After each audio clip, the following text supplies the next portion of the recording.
All right, today we learned about square root functions. So if you would take a moment and copy that down.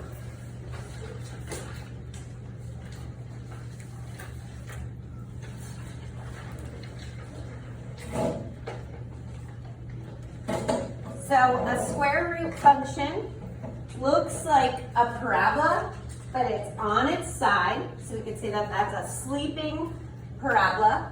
Who can tell me why we don't have the bottom half? Can anybody share why do we not have the bottom half?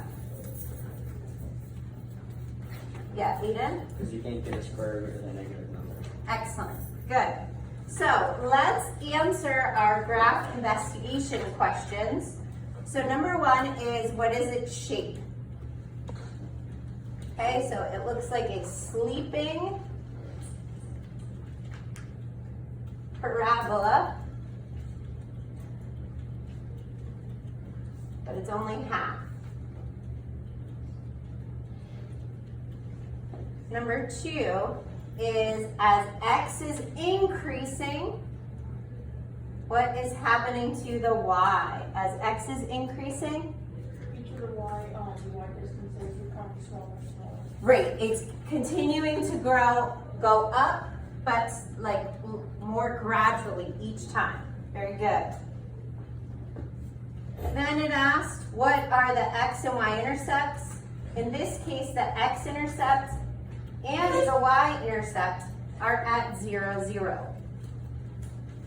Your family function might look a little bit different based on if there was a negative in front of the square root, then it would be the bottom half. Or if there was adding or subtracting here, that would move it right or left or up and down. 4 is, are there any limitations for the x? So we look at the x-axis and we see there's no parts of the graph over here. So there are no inputs less than 0. Okay, you could also write that as x has to be greater than or equal to 0.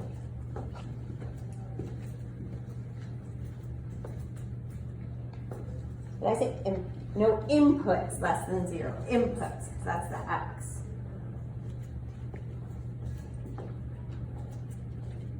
And when you have all that written down, if you could put your pencil down so I know I can go on.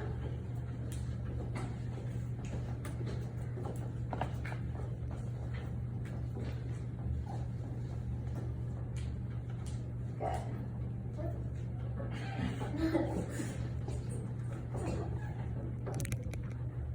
All right, number 5 is anything special about the outputs. So outputs, remember we talked about, are the y.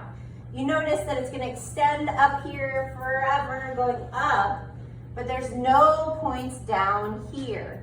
So that means, so for 5, the outputs must be greater than or equal to 0.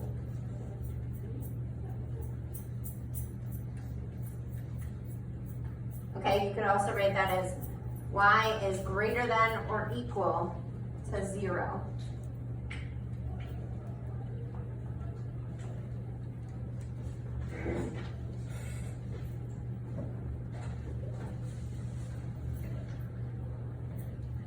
Okay, just 2 more questions. Or no, 3 more. 3 more. All right, 6. 6 was, are there any special points?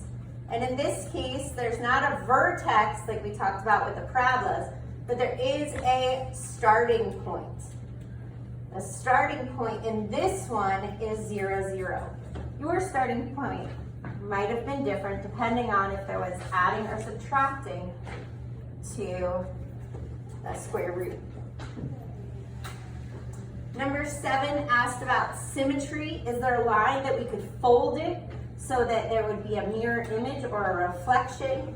In this case, because we can't put in negatives and we can't get that second half, there is no symmetry.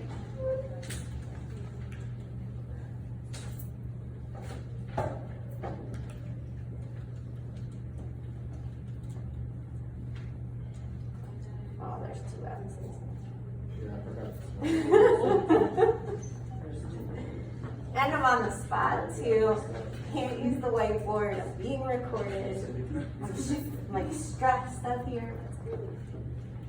We're all outside of our comfort zone a little bit. And then the last one is asking, what is happening as x is increasing? What's happening to y? And so it's going upwards. Okay, so this graph is always going upwards when x is greater than 0. Greater than or equal to 0, it's going upwards.